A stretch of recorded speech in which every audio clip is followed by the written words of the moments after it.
قديم وجديد وياهن من ورقي من معدني. هەوڵاتێکی شاری بەغدای و ماوەی چەند ساڵێکە لە شاری سلێمانی دەژی.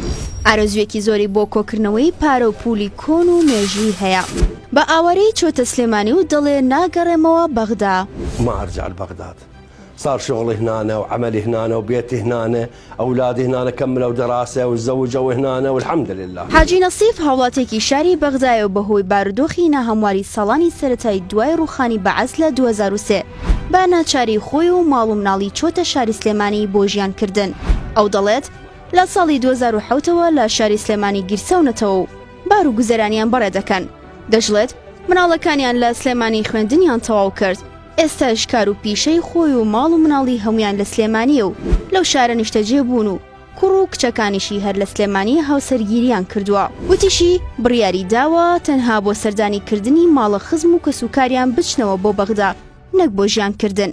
کاتێک دوانمان لەبارەی ئارەزوەکەیەوە حاجی نەسیف وتی کە دەسەڵام بووم ئارەزووی کۆکردنەوەی پارە کۆنەکانی سەردەمی ڕابردووی عێراق و دراوە بیانیەکانم هەبوو.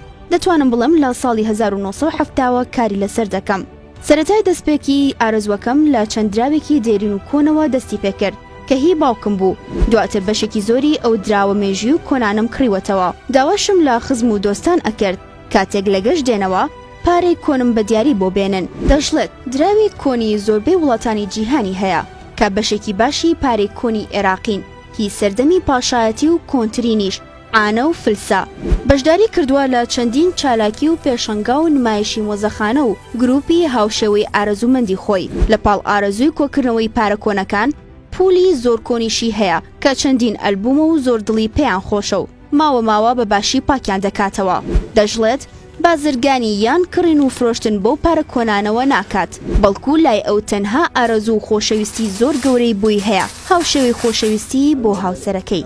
اكو تجار هواية يعني بيشترون يبادلون، بس أنا لا والله بس أحب أعشقهن مثل ما أعشق زوجتي.